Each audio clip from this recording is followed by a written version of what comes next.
Chapter 36. When the side gate is smashed, the moon appears in its brightness. The story tells how Sun the novice brought his cloud down to land and told the master and his fellow disciples all about the Bodhisattva borrowing the two servant lads and Lord Lalo recovering his treasures. Sanzang expressed his thanks at great length, then with great determination and pious sincerity prepared to head west for all he was worth. As he climbed into the saddle, Pig shouldered the luggage, Friar Sand held the horse's bridle, and Monkey cleared a path straight ahead down the mountainside with his iron cudgel. We can give no full account of how they slept in the rain, dined off the wind, or wrapped in frost and exposed to the dew. When they had been traveling for a long time, they found the way forward blocked by another mountain. "Disciples!" shouted Sanzang from the back of his horse. "Just look at how high and craggy that mountain is. You must be very careful and on your guard. I'm afraid that monsters may attack us."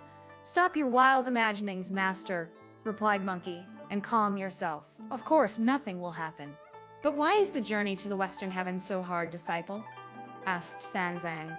"As I recall, I have been through 4 or 5 years of springs, summers, autumns, and winters since leaving the city of Chang'an. Why haven't I got there yet?" The question made Monkey chuckle. "It's early yet. We're not even out of the front door." "Stop lying, brother," said Pig. "There's no such front door on Earth." "But we're still wandering around in the hall," said Monkey. "Don't try to intimidate us by talking so big," said Friar Sand. "There couldn't possibly be a hall as large as this. There's nowhere you could buy roof beams big enough." "If you look at it my way, brother," said Monkey, "the blue sky is the roof tiles, the sun and the moon are the windows, and the 4 mountains and 5 peaks are the pillars and beams. Heaven and earth are just like a big hall." "That's enough of that," said Pig. "Why don't we just stroll around for a while, then go back?" "Don't talk nonsense," said Monkey. "Keep going with me." The splendid great sage shouldered his iron cudgel, calmed the Tang priest down, and cleared their way forward through the mountains. As the master gazed at it from his horse, he saw that it was a splendid mountain view. Indeed, the towering peak touches the dipper's handle. The tops of the trees seem to reach the clouds. From banked-up mists of blue comes the cry of the ape in the valley mouth.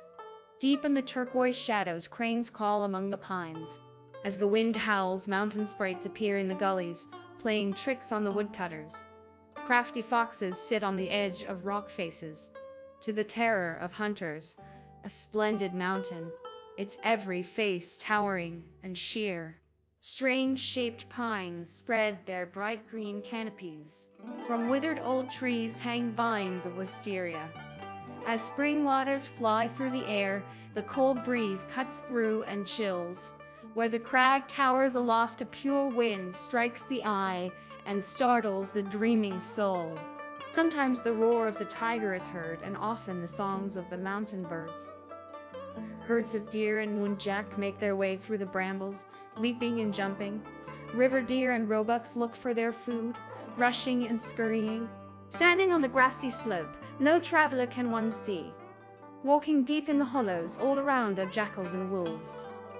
This is no place for a Buddha's self-cultivation, but a haunt of birds and beasts. The master trembled as he advanced deep into these mountains, his heart gripped with terror. Reining in his horse, he called out, "After I grew in wisdom and took my vows, His Majesty escorted me from the capital. On my journey, I met 3 wayward ones to help me along as I rode in the saddle. Over hillside and gully, I seek the scriptures, climbing many mountains to worship the Buddha. Guarding myself as if behind a fence, when will I return to visit the royal palace?" Monkey's reaction to hearing this was to say with a mocking laugh, "Don't worry, master, and don't be so anxious. Just take it easy and carry on. Besides, you're bound to succeed because you're such a treasure." Master and disciples strode forward, enjoying the mountain scenery. Before they realized it, the sun had sunk in the west. Indeed, from the 10-mile pavilion no travelers leave. In the 9-fold heavens the stars appear. On the 8 streams the boats are all in harbor. In 7,000 cities the gates have been shut. From the 6 palaces and 5 departments the officials have gone. On the 4 seas and 3 rivers the fishing lines rest. In the 2 towers the drum and bell sound. One bright moon fills the earth and sky. Looking into the distance, the venerable elder saw many lines of towers and great halls, one behind another. "Disciples," said Sanzang. "It's getting late now. Luckily, there are those towers and halls nearby. I think they must belong to a Buddhist or Taoist monastery or convent. Let's spend the night there and be on our way again in the morning." "You're right, master," said Monkey, "but be patient. Wait till I've had a look to see whether it's a good or an evil place." The great sage leapt up into the air and examined it very closely. It was indeed a Buddhist monastery. He could see a tiled wall plastered with red, golden studs on both the gates. Line behind line of towers amid the hills, hall upon hall concealed within the mountains. The building of 10,000 Buddhas faces the Tathagata Hall, the Sunshine Terrace opposite the Hero Gate. The 7-storied pagoda gathers night mists. The 3 Buddha statues show their glory. The Manjusri Tower next to the monks' dormitory. The Maitreya Pavilion beside the Hall of Mercy. Outside the mountain tower, the green lights dance, purple clouds rise from the void-pacing hall. The green of the pines joins the green of the bamboo. All is purity in the abbot's meditation hall. In quiet elegance, the music is performed, and all the streams rejoice as they return. In the place of meditation, dhyana monks teach. Many instruments play in the music room. On the terrace of wonder, the epiphyllum flower falls. Before the preaching hall, the palm of scripture grows. The place of the 3 treasures is shaded by the woods. The mountains guard the Indian prince's palace. Along the walls, the burning lamps shine bright. The air is thick with smoke from incense sticks. Bringing his cloud down to land, Sun, the great sage, reported to Sanzang, "Master, it's a Buddhist monastery, and it will be a good place to spend the night. Let's go there." The venerable elder let his horse go forward again, and they went straight on till they were outside the monastery gate. "Master," asked Monkey, "what monastery is this?" "It's most unreasonable to ask that," Sanzang replied, "when my horse has only this moment stopped, and I haven't even had the time to take my foot out of the stirrup." "But you've been a monk since childhood, venerable sir," said Monkey.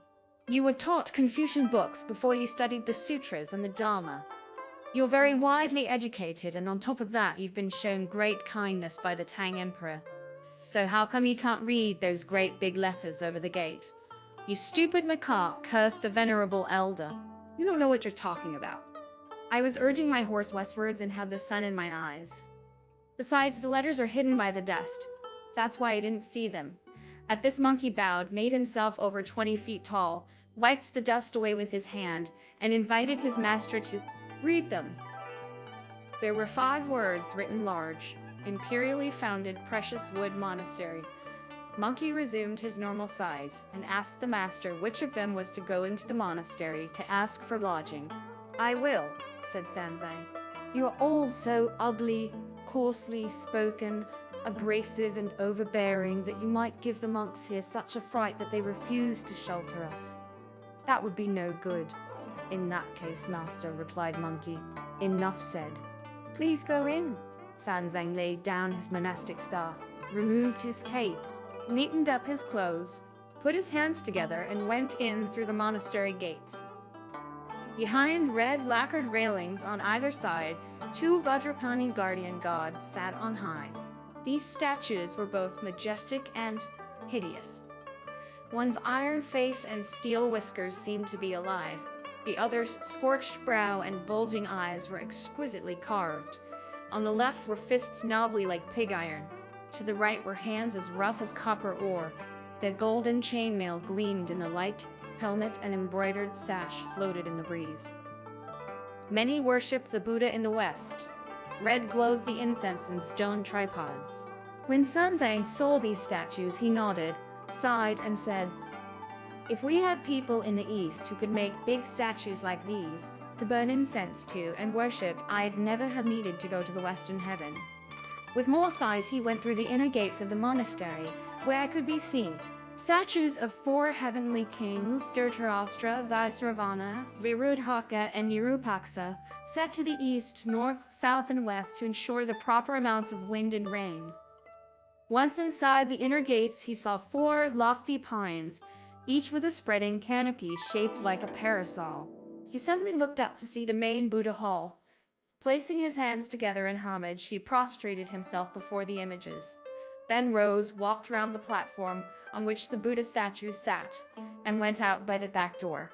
He saw that at the back of the Buddha statues was one of the Bodhisattva Guanyin, saving all beings in the southern sea. The craftsmanship was superb. There were figures of shrimps, fish, crabs, and turtles with heads and tails emerging from the composition as they leapt and played in the ocean waves.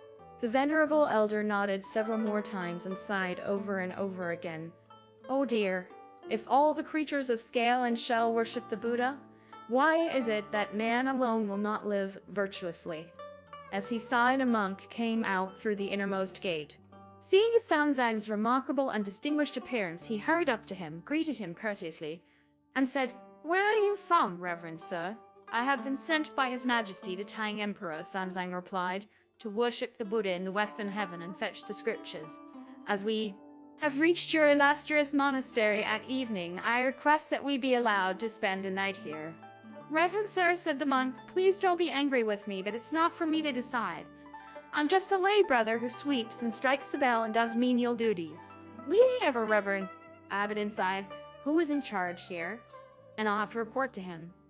If he allows you to stay, I'll come out again with an invitation, but if he doesn't, then I'm afraid I won't be able to waste any more of your time. Thank you for your trouble," said Sansa. The lay brother hurried inside to report to the abbot, who was also the superintendent of ecclesiastical affairs. "There's someone outside, sir." The abbot rose, dressed himself in his mitre and his vestments, and quickly opened the doors to let him in. "Where is he?" he asked the lay brother. "Can't you see him over there behind the main hall?" The lay brother replied. Sanzang, who was leaning against the gateway, was bareheaded and wearing a monastic habit made of 25 strips of cloth and a pair of dirty, water-stained Bodhide Harma sandals. At the sight of him, the abbot said to the lay brother, "You need a lot more floggings yet, brother. Don't you realize that I hold high office in this monastery and only receive the gentry who come from town to burn incense here? How could you be so empty-headed as to ask me to receive a monk like that? Just look at his face. You can see he isn't honest.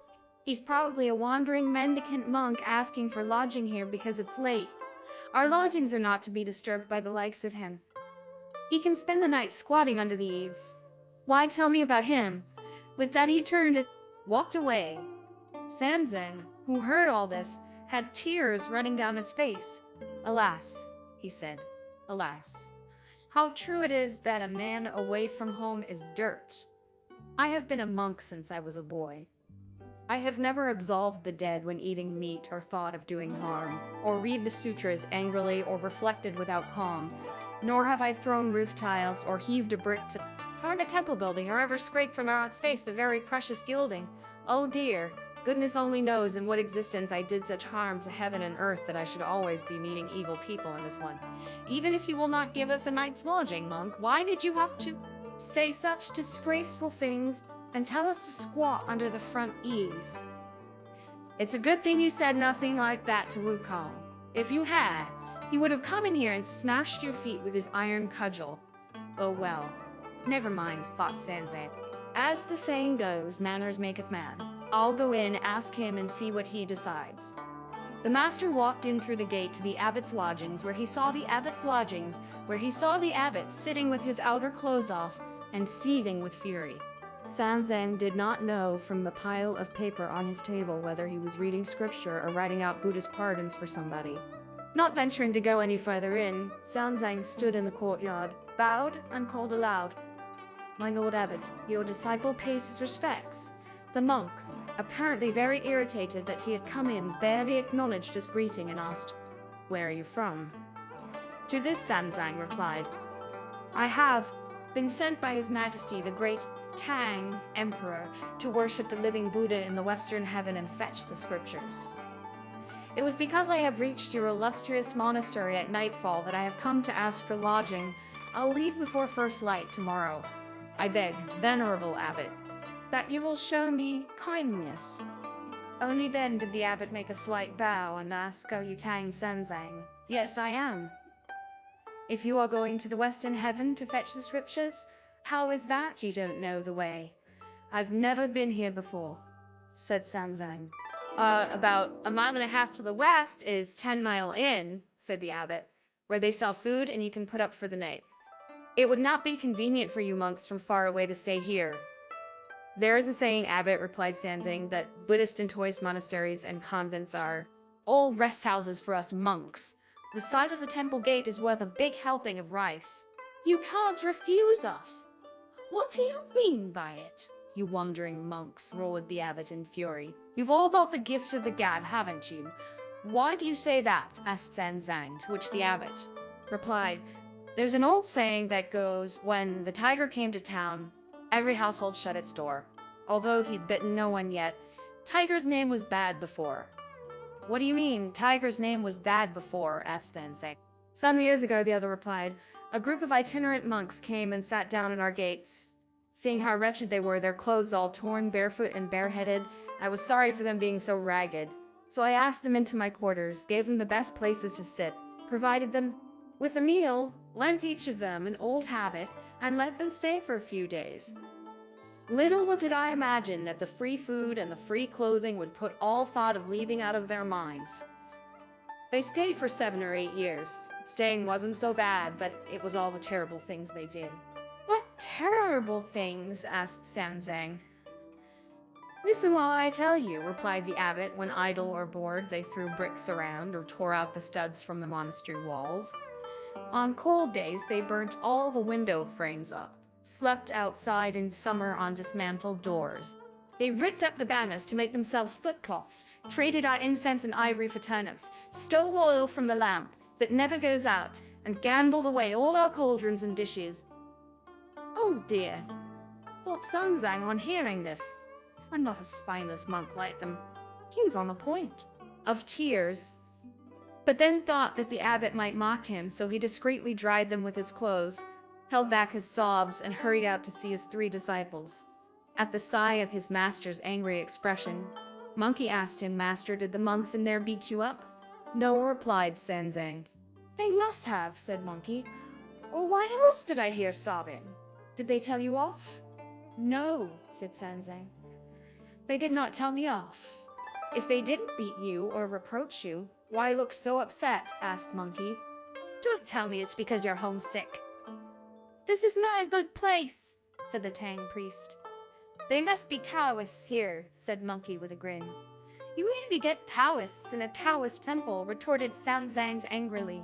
In a Buddhist monastery, there are Buddhist monks. You're hopeless, said Monkey. If they're Buddhist monks, they're like us. As the saying goes, all in the Buddhist community are friends. You sit here while I take a look around. The splendid Monkey touched the gold band round his head, tightened his kilt, went straight into the main shrine hall, pointed at the 3 Buddha statues and said, You may only be imitations made of gilded clay, but you must have some feeling inside. I'm here this evening to ask for a night's lodging because I'm escorting the holy Tang priest to worship the Buddha and fetch the scriptures in the western heaven. Announce us this instant. You don't put us up for the night, I'll smash you gilded bodies with 1 crack of this cudgel and show you up for the dirt that you really are. While Monkey was indulging in this bad temper and bluster, a lay brother responsible for burning the evening incense had lit several sticks and was putting them into the burner in front of the Buddhas. An angry shout from Monkey gave him such a fright that he fell over. Picking himself up, he saw Monkey's face, at which he collapsed again, then rolled and staggered to the abbot's cell, where he reported, Reverend Sir, there's a monk outside. You lay brothers really need more flogging, said the abbot. I've already said they can squat under the eaves, so I report again. Next time it will be 20 strokes. But, Reverend Sir, said the lay brother, this is a different monk. He looks thoroughly vicious and he's got no backbone either. What's he like? The abbot asked. Round eyes, pointed ears, hair all over his cheeks, and a face as ugly as a thunder god, said the lay brother. He's got a cudgel in his hand and he's gnashing his teeth in fury. He must be looking for someone to kill. I'll go out and see him, said the abbot. No sooner had he opened his door than Monkey charged in. He really was ugly. An irregular, knobbly face, a pair of yellow eyes, a bulging forehead, and teeth jutting out. He was like a crab, with flesh on the inside and bone on the outside. The old monk was so frightened that he fastened the doors of his quarters. Monkey, who was right behind him, smashed through the doors and said, "Hurry up and sweep out 1,000 nice clean rooms for me. I want to go to sleep." The abbot, hiding in his room, said to the lay brother, "It's not his fault he's so ugly. He's just talking big to make up for that face. There are only 300 rooms in the whole monastery, even counting my lodgings, the Buddha Hall, the drum and bell towers, and the cloisters. But he's asking for 1,000 to sleep in. We can't possibly get them." "Reverend sir," said the lay brother, "I'm terrified." "You had better answer him." "However you will." "Venerable sir," called the abbot, shaking with fear, "you ask for a lodging, but our little monastery would be most inconvenient, so we won't be able to entertain you. Please spend the night somewhere else." Monkey made his cudgel as thick as a rice bowl and stood it on its end. The courtyard outside the abbot's cell. "If it would be inconvenient, monk," he said, "you'd better move out." "But I've lived here since I was a boy," the abbot said. "My master's master passed the monastery on to my master, who passed it on to my generation, and we'll hand it on in turn to our successors and our successors' successors' successors. Goodness only knows what he's up to, charging in here and trying to move us out." "No problem at all, reverend sir," said the lay brother. "We can go. He's already brought his pole into the yard." "Stop talking nonsense," said the abbot. "There are 4 of 500 of us monks, old and young, so where could we go? If we went, there would be nowhere for us to stay." "If there's nowhere you can move to," said Monkey, who had heard the conversation, "you'll have to send someone out to take me on in a quarterstaff fight." "Go out and fight him for me," the abbot ordered the lay brother. "Reverend sir," the lay brother protested, "you can't ask me to fight Gustav against a caber that size." "You must," the abbot replied, adding, "an army is built up for many years to be used in a single morning." "Never mind him hitting you with that caber," said the lay brother. "It would squash you flat if it just fell on you." "And even if it didn't fall on you and squash you," said the abbot, "with it standing out there in the yard, you might be walking around at night, forget it was there, and give yourself a dent in the head just by bumping into it. Now you realize how heavy it is, reverend sir. How can you expect me to go out and fight him with my staff?" said the lay brother. This was how the monks quarreled among themselves. "Yes," said Monkey, "hearing all this, you're no match for me. But if I were to kill just one of you with this cudgel, my master would be angry with me for committing murder again. I'd better find something else to hit as a demonstration for you." Looking and seeing a stone lion outside the doors to the abbot's room, he raised his cudgel and smashed it to smithereens with a single resounding blow. When the abbot saw this through the window, the fright turned his bones and muscles to jelly. He dived under the bed. The lay brother climbed into the cooking stove and kept saying, "Sir, sir, that cudgel's too heavy. I'm no match for you. I beg you, I beg you, I beg you." "I won't hit you, monk," said Monkey. "I've just got a question for you. How many monks are there in the monastery?" "We have 285 cells all told," replied the abbot, shaking with fear, "and 500 monks holding official ordination licenses." "I want you to draw those 500 monks up on parade," said Monkey. "Get them dressed in long habits and receive my master. Then I won't hit you." "If you won't hit me, sir," said the abbot, "I'd gladly carry him in." "Hurry up then," said Monkey. "I don't care if the fright breaks your gallbladder, or even if it breaks your heart," said the abbot to the lay brother. "Go out and tell them all to come here and welcome his grace the Tang priest." The lay brother had no choice but to take his life in his hands. Not daring to go through the front door, he squirmed out through a gap in the back wall and went straight to the main hall, where he struck the drum that was to the east, and the bell that was to the east, and the bell that was to the west. The sound of the two together startled all the monks, young and old, in the dormitories on both sides. They came to the main hall and asked, "Why are the drum and bells sounding now?" "It's too early. Go and change at once," said the lay brother. "Then get yourselves into your groups under the senior monk and go outside the main gates to welcome his grace from the land of Tang." All the monks then went out through the gates in a most orderly procession to greet him. Some wore full cassocks and some tunics. those who had neither wore a kind of sleeveless smock, and the poorest of all, who had no proper garment, draped the two ends of their loincloths over their shoulders. "Monks, what's that you're wearing?" demanded Monkey. "Sir, don't hit us," they said, seeing his ugly and evil face. "Let us explain. This is cloth we beg for in town. We don't have any tailors here, so these are paupers' wrappers we make ourselves." Monkey laughed inside at this, then escorted them all out through the gates to kneel down. The abbot kowtowed and called out, "Your Grace of Tang, please take a seat in my lodgings." Seeing all this, Pig said, "Master, you're completely useless. When you went in, you were all tears and pouting so much you could have hung a bottle from your lips. How come that only monkey knows to make them welcome us with kowtows?" "Ill-mannered idiot," said Sanzang. As the saying goes, even a devil's afraid of an ugly mug. Sanzang was most uncomfortable at the sight of them all kowtowing and bowing, so he stepped forward and invited them all to rise. They all kowtowed again and said, "Your Grace, if you would ask your disciple to show some mercy and not hit us with that caber, we'll gladly kneel here for a month." "You must not hit them, Wukong," said the Tang priest. "I haven't hit them," said Monkey. "If I had, I'd have wiped a lot of them out." Only then did all the monks rise to their feet, leading the horse, shouldering the shoulder poles with the luggage, carrying the Tang priest, giving Pig a piggyback, and supporting Friar San. They all went in through the main gates to the abbot's lodgings at the back, where they took their seats in due order. The monks all started kowtowing again. "Please rise, Lord Abbot," Sanzang said. "There is no need for any more kowtows, which are oppressive for a poor monk like me. We are both followers of the Buddhist faith. Your Grace is an imperial commissioner," the abbot replied, "and I failed to greet you properly. You came to our wretched monastery, but when I met you, my mortal eyes did not recognize your illustrious status. May I venture to ask your Grace whether you are eating a vegetarian or a meat diet on your journey? We would like to prepare a meal." "We would like to prepare a meal. Vegetarian food," replied Sanzang. "And I imagine that these reverend gentlemen," said the abbot, "like to eat meat." "No," said Monkey. "We are vegetarians and have been all our lives." "Good heavens!" exclaimed the abbot. "Can even creatures like these be vegetarians?"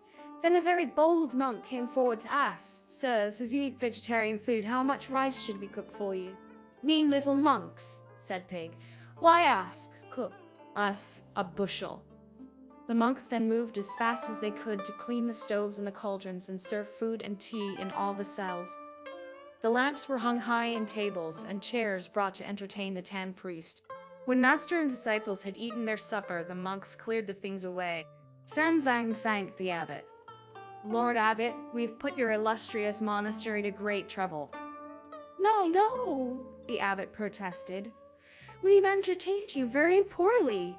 May my disciples and I spend the night here?" Sanzang asked. "Don't worry, Your Grace," the abbot replied. "We will arrange things." Then he called out, "Are there any lay brothers on duty over there?" "Yes, Reverend Sir," the lay brother replied. "Then send a couple of them to see to the fodder for his Grace's horse," the abbot instructed, "and have some sweep out and clean up the front meditation hall. Put beds in there for these venerable gentlemen to sleep in." The lay brothers did as they had been told and arranged everything, then invited the Tang priest to go to bed. Master and disciples led the horse and carried their baggage out of the abbot's quarters to the meditation hall. Looking in through the doors, they saw the lamp burning brightly and 4 rattan beds set up at the ends of the room. Monkey told the lay brother who was looking after the fodder to carry it inside, lay it in the meditation hall, and tie up the white horse. The lay brothers were then all dismissed. Sanzang sat in the middle, right under the lamp, while the 500 monks stood in their 2 divisions waiting upon him, not daring to leave. "You may now leave, gentlemen," said Sanzang, bowing to them from his chair, "as we would like to go to sleep." But the monks dared not withdraw. The abbot stepped forward and said to them, "Help their graces to bed, then leave." "You have done that already," said Sanzang, "so you may all now go." Only then did they disperse. On going outside to relieve himself, the Tang priest saw the moon shining in the sky. He called his disciples, Monkey, Pig, and Friar Sand, who came out to stand in attendance. He was moved by the brightness and purity of the moon as it shone from high in the jade firmament, making all in heaven and on earth clearly visible. He recited a long poem in the ancient style in the moonlight with a nostalgic feeling. It went, "A white soul hangs, a mirror in the sky, reflected whole in the mountain stream. Pure light fills the towers of jade. Cool air swirls round the silver bowls. The same pure light shines on 1,000 miles. This is the clearest night of the year. It rises from the sea like a frosty disk, hang in the heavens as a wheel of ice. Sad the lonely traveler by the inn's cold window. The old man goes to sleep in the village pub. In the Han garden, one is shocked by graying hair. In the Qing Tower, the lady prepares herself for bed. Yulian's lines on the moon are recorded by history. Yuan Hong lay sleepless under the moon, in a riverboat. The light that floats in the cup is cold and weak. The purity shining in the court is strong and full of magic. At every window are chanted poems to the snow. In every courtyard, the icy crescent is described. Tonight we share quiet pleasure in the cloister. When shall we ever all go home together?" Having heard the poem, Monkey went up to him and said, "Master, you only know about the moon's beauty, and you're homesick too. You don't know what the moon's really about. It's like the carpenter's line and compasses. It keeps the heavenly bodies in order. On the 30th of every month, the metal element of its male soul has all gone, and the water element of its female soul fills the whole disk. That is why it goes black and has no light. That's what is called the end of the old moon. This is the time between the last day of the old moon and the first of the new, when it mates with the sun. The light makes it conceive. By the 3rd day, the first male light is seen, and on the 8th day, the second male light. When the moon's male and female souls each have half of it, the moon is divided as if by a string. That is why it is called the first quarter on the 15th night. Tonight, all 3 male lights are complete and the moon is round. This is called the full moon. On the 16th, the first female principle is born, followed on the 22nd by the second. At this stage, the 2 souls are matched again, and the moon is again divided as if by a string. This is what is called the 3rd quarter. By the 30th, the 3 female principles are complete, and it is the last day of the old moon. This is what is meant by prenatal absorption and refinement. If we are all able gently to raise the double 8 and achieve it in 9 by 9 days, it will be easy to see the Buddha and easy to go home again too. As the poem goes, after the 1st quarter and before the 3rd, medicines taste bland, with all pneuma signs complete. When it is gathered and refined in the furnace, the achievement of the will is the Western heaven. On learning this, the Western heaven. On learning this, the venerable elder was instantly enlightened, and he fully comprehended the truth. And as he thanked Monkey, his heart was filled with happiness. Friar Sand laughed as he stood beside them. "What my brother says is true, as far as it goes," he commented. "In the 1st quarter, the male is dominant, and after the 3rd quarter, the female. When male and female are half and half, the metal element obtains water. But what he did not say was this: fire and water support each other, each with its own fate. All depend on the Earth Mother to combine them, naturally. The 3 meet together without competing. Water is in the Yangtze River, and the moon on the sky." Hearing this removed another obstruction from the venerable elder's mind. Indeed, when reason fathoms one mystery, 1,000 are made clear. The theory that breaks through non-life leads to immortality.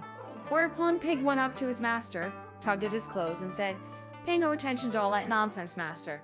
We're missing our sleep. As for that moon, well, soon after it's defective, the moon fills up again. Just as at birth, I too was incomplete. They complain my belly's too big when I eat, and say that I drool when I'm holding a bowl. They are all neat and blessed by cultivation. I was born stupid and have a baser fate. You'll achieve the 3 ways of existence by fetching the scriptures and go straight up to the Western heaven with a wag of your tail and your head." "That will do," said Sanzang. "Disciples, you've had a hard journey, so go to bed. I have to read this sutra first." "You must be wrong, master," said Monkey. "You became a monk when you were very young and know all the suras of your childhood by heart. Now you are going to the Western Heaven on the orders of the Tang Emperor to fetch the true scriptures of the Great Vehicle. But you haven't succeeded yet. You haven't seen the Buddha or got the scriptures. So what sutra will you read? Ever since leaving Shaimon, Sanzang replied. I have been traveling in such a rush every day that I have forgotten the scriptures of my youth. As I have some free time tonight, I shall relearn them. In that case, we'll turn in first, said Monkey.